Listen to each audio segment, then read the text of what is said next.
eu gostaria de chamar Isaac Kobayashi, que é professor de Geografia e Pedagogo, professor efetivo da Rede Estadual de São Paulo de Geografia, professor da Rede Particular, e pesquisa Educação de Decatec para ingresso no mestrado da UFRGS.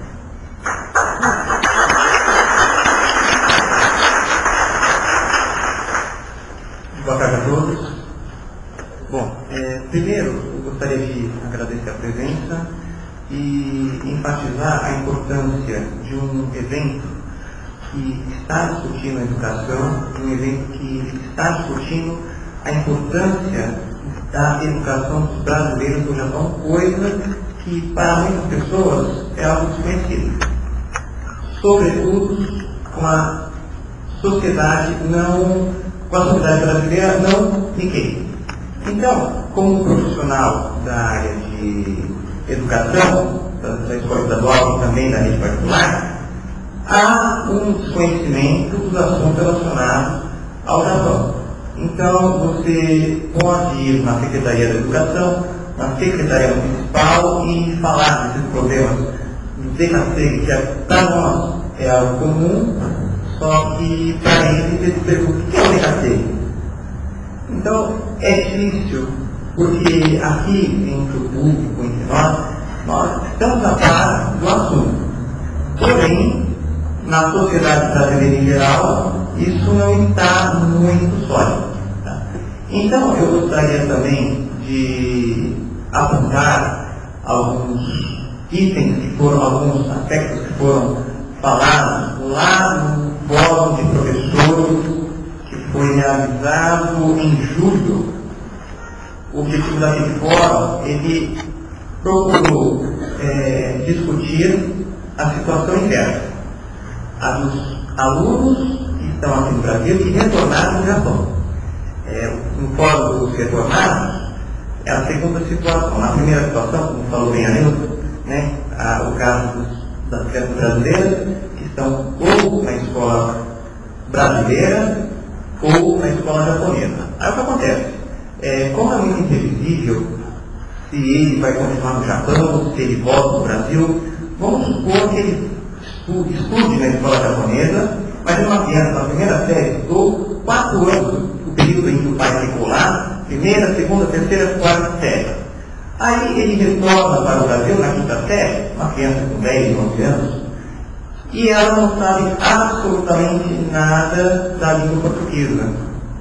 Ótimo, então ela vai aprender como uma escola japonesa, mas será que essa escola japonesa, onde se ensina japonês, ela é tão disponível assim? A gente encontrou depoimentos de escolas particulares que falaram das experiências muito positivas, por sinal, em se trabalhar com escolas que trabalham o idioma japonês, escolas que trabalham a cultura japonesa e brasileira numa situação específica, mas será que essa seria a realidade da maioria dos alunos que retornam, dessas crianças que retornam, principalmente nas regiões periféricas, nas regiões do interior de São Paulo, né, e de outros estados? Então, o que eu quero discutir aqui é essa segunda situação de alunos que retornam, porém voltam para as cidades do interior, por exemplo, sem nenhuma estrutura e acaba sendo isolada. Imagine só a situação dessa criança que retorna para o Brasil e foi para o primeiro mundo, vamos dizer assim, e quando retorna, acaba retornando uma situação muito pior. Como falou a Nilton, vão fazer a vida, mas acaba esquecendo da vida do próprio filho no presente, como se não tivesse a importância no seu estudo atual, ou pensar no futuro, mas me esqueço da formação da criança no momento em que ela mais precisa, que no caso seria a educação infantil e os primeiros anos da educação fundamental. Então, eles pais, geralmente, quando levam as suas crianças, elas nem sempre têm um compromisso com a educação da mesma maneira que os seus pais, que os seus avós tiveram no passado para os seus filhos. Como assim? também foi falado hoje pela manhã, que é um orgulho para nós, para a comunidade IPEI, que os seus filhos, seus netos, hoje representam um grande, vamos dizer, seria uma elite intelectual. A gente encontra muitos descendentes que ocupam cargos, posições de prestígio, profissionais liberais, até em governo. Eu poderia citar, no caso de São Paulo, na Secretaria Municipal de São Paulo, na Secretaria Estadual, até em nível federal, poderíamos citar exemplos de pessoas que ocuparam cargos em nível de secretaria ou ministério. Isso sem contar os profissionais que nós encontramos. Eu brinco muito na escola, quando eu falo, poxa vida, vocês vão ao médico, encontram um médico japonês, aí todo mundo levanta a mão. E uma profissão tão prestigiada como a medicina, o dentista, nós encontramos muito.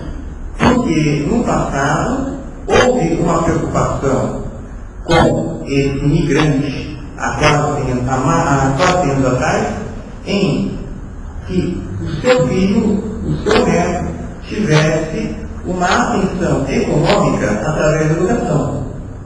E hoje, isso, pelo que a gente pode observar, não está acontecendo na mesma proporção que aconteceu. Espero que no futuro, daqui a duas ou três gerações, os filhos e netos, a gente possa observar na mesma escala, no mesmo sucesso que os migrantes, os filhos de imigrantes japoneses tiveram aqui com os filhos de imigrantes brasileiros. Porque são dados, inclusive, é muito difícil nós localizarmos dados, é muito disperso por causa da falha, como falou a pesquisa, a questão de você pesquisar, é muito difícil você pesquisar, é difícil porque em japonês o pesquisador ele não entende bem, então acaba se desencontrando muito, mas eu poderia citar aqui alguns dados dispersos de aproximadamente 40 mil, uma população de 45 mil crianças, sendo que muitas delas, metade de mil, mais de 1.000, poderiam estar fora desses 40 mil, 10 mil, 20 mil, não daria para a gente saber ao certo que estariam fora da escola, seria a terceira categoria, como falou a professora. A minoria está na escola brasileira, mas vai tentar ficar na escola, morando no Japão. O segundo caso, que é esse que a gente se preocupa, que é o aluno que estuda japonês, chega aqui e acaba sendo isolado, acaba sendo perdido. Então, no fórum a gente apontou aqui algumas sugestões que poderia ser interessante que o próprio Estado, não sei se no curricular algum representante, tanto das secretarias municipais, estaduais, ou até federal, em ouvir essas sugestões que foram discutidas. A primeira, um mapeamento, saber onde estão, para onde vão essas crianças, porque se você parar um pouquinho no aeroporto, lá no terminal dos embarques internacional, você vai ver famílias e famílias, onde é que elas estão? Será que elas não estão nessa condição? Então, é interessante a gente mapear, saber onde estão essas crianças. O próprio governo poderia ajudar muito, simplesmente apontando, fazendo um rastreamento. Olha, você, nas suas escolas, você tem casos de alunos que não sabem falar a língua portuguesa, que retornaram do Japão. Aqui em São Paulo é um pouco mais fácil. Aqui na região metropolitana seria mais fácil, principalmente nos municípios vizinhos, mas nos municípios vizinhos onde há uma alta concentração de descendentes. Mas imagina só em regiões afastadas, imagina só no interior de São Paulo, em regiões mais distantes da capital, sei lá, Tucano, Passos, Marília. Nossa, seria muito difícil nós fazermos esse rastreamento, sendo que o governo não ajuda o mapeamento dessas crianças. Então, a primeira coisa é mapear essas crianças, saber onde elas estão. Segunda coisa, depois que nós sabemos, a princípio, saber onde elas estão. Em segundo lugar, saber como trabalhar com elas. Como é que nós poderíamos trabalhar